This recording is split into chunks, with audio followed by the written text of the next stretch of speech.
Era um pacotinho mais ou menos assim de maconha, tinha uma batida policial, eu cabeludão, cara, eu não entendi nada. A única coisa que eu consigo imaginar é que ele pensou que eu fosse um padre franciscano. E eu voltando... Que porra é essa? A marcha ontem pra mim foi um sucesso incrível. Eu me senti tão bem, me senti muito dentro do espírito dos festivais de rock dos anos 60, ou seja, no sentido território liberado. Estamos aqui na Marcha da Maconha, aqui em São Paulo, no vão do MASP. Essa faixa aqui eu fiz para celebrar a Marcha da Maconha, eu penduro ela sempre na Marcha da Maconha, na minha janela, lá na Rua Augusta. Então eu resolvi trazer ela aqui, é minha homenagem à Marcha da Maconha. Pelo fim das caretices, isso aí é uma das coisas fundamentais do que está acontecendo no mundo. A caretice é a doença do planeta mesmo, a gente tem que se livrar da caretice. Todo fundamentalismo é baseado e constrói caretices terríveis. E pela liberação das energias utópicas, que é a bandeira que a gente está carregando, as utopias, os sonhos, os delírios que tornam o século XXI possível. Que porra é essa que está acontecendo no mundo? É o que a gente quer saber.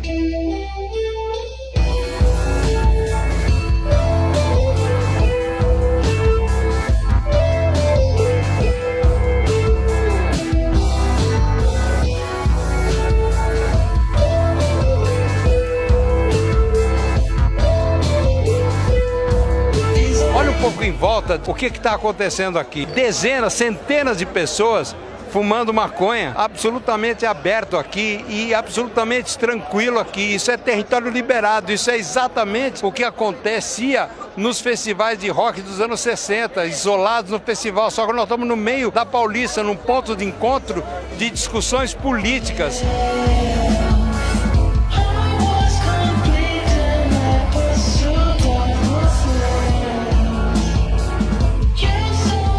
Há 3 anos atrás, a polícia soltava bomba na Marcha da Maconha. Hoje nós empurramos a polícia para onde ela tem que estar nessas coisas, que é lá longe, lá escondida daqui. Isso foi militância. Eu sou absolutamente otimista e quero fazer um líbero aqui a favor da transgressão. Transgressão é fundamental. Entender a transgressão como a única ferramenta que de fato conquista mudanças e leva a coisa para um outro patamar.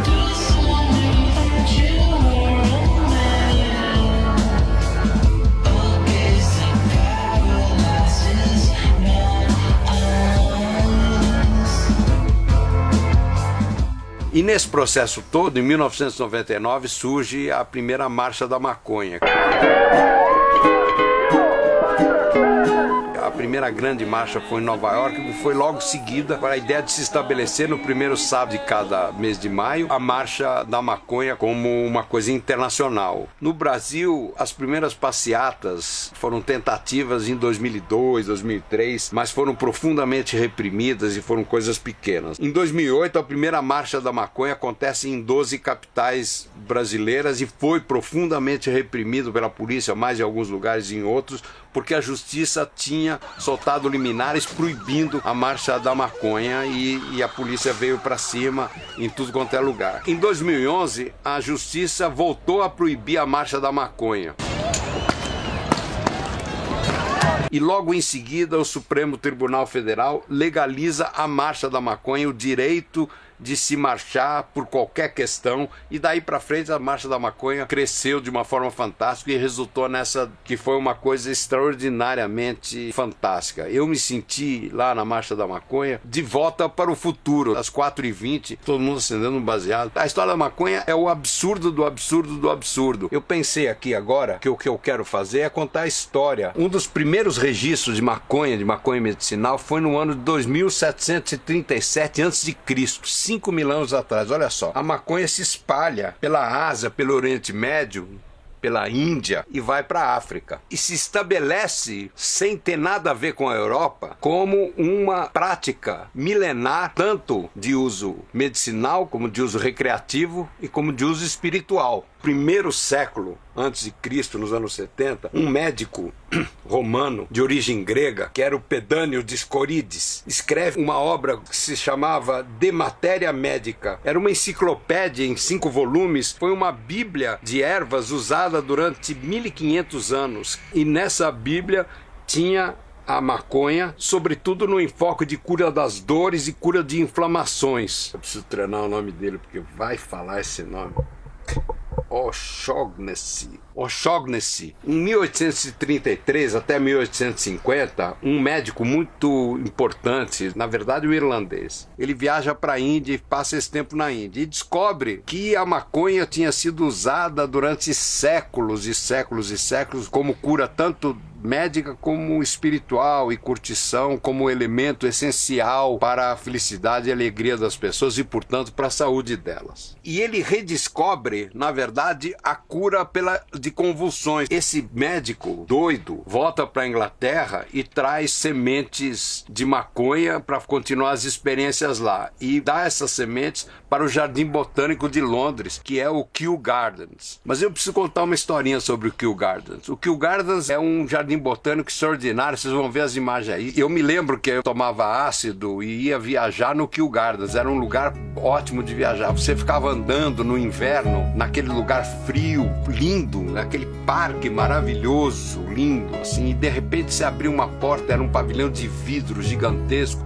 você estava nos trópicos, calor úmido, borboletas, beija-flores voando pro ar, um lugar gigantesco, e plantas tropicais e não sei o que. E eu descobri na época que tinha umas plantinhas de maconha. A gente tirava uns galinhos lá de vez em quando para fumar um natural que estava plantado ali no meio do Jardim Botânico de Londres, como erva tropical. E eu descobri agora que as sementes originais dessa erva foram trazidas por esse doidão. A maconha é uma planta muito doida. Ela foi fundamental para a navegação europeia. E a navegação precisava do cânhamo, era a melhor corda e o melhor pano. Então o cânhamo se estabeleceu como uma indústria extremamente importante, tanto que nos Estados Unidos, em 1940, o governo americano fez um filme para convencer os fazendeiros americanos a plantar maconha para a produção industrial do cânhamo. Aí entra o filme aí, né?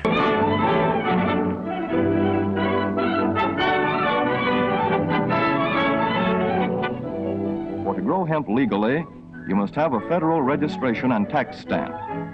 This is provided for in your contract.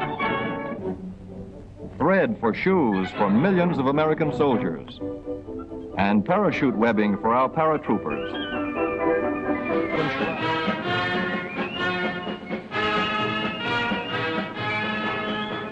Olhando assim para a história da maconha, rapaz, a gente vê uma coisa extremamente interessante. A maconha medicinal importantíssima foi combatida pela indústria farmacêutica, que não queria a maconha medicinal funcionando. Ela queria os remédios que não funcionam versus os remédios que funcionam. Ainda mais o remédio que você pode plantar em casa não é uma coisa que a indústria se interessava. A maconha industrial, houve um combate da indústria do algodão e da indústria das cordas de fibra de nylon que estavam começando nos anos 50 e que perceberam que a maconha era um problema para eles. E no campo da curtição, a maconha foi profundamente combatido, sobretudo pela indústria do álcool e a indústria do tabaco. O cigarro e o álcool eram as formas capitalistas de desenvolvimento da indústria do entretenimento. E a maconha, como religião, foi combatida pelos padres e pelos pastores que não queriam a maconha como elemento que ligasse diretamente seu público com Deus. E aí, só lembrar uma coisa que é incrível.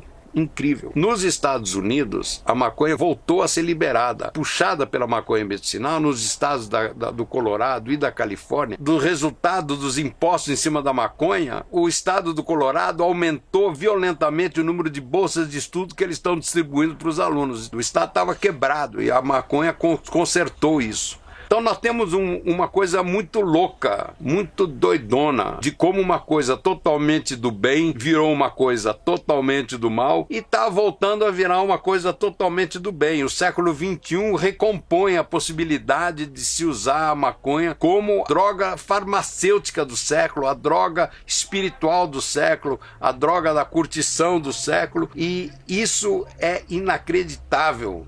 Cara, eu estou feliz hoje. Olha o preconceito de quem banaliza o uso de uma erva. A erva proibida e se ligar se toca. Como pode fazer mal se vem da natureza 100% natural? Por ter vivido a Marcha da Maconha ontem desse jeito profundo, de ter entendido que nós estamos realmente virando em cima de mais coisas. E os meus próximos programas vão ser sobre a virada. Qual é a virada possível? Entre outras coisas que eu vou falar, é sobre o ponto de mutação, que é justamente a história de uma virada incrível que aconteceu no mundo da física, e no mundo da política, e no mundo do comportamento, e no mundo de como encarar o século XXI. Então, até mais, até a semana que vem. Valeu aí, foi bom demais, foi bom demais.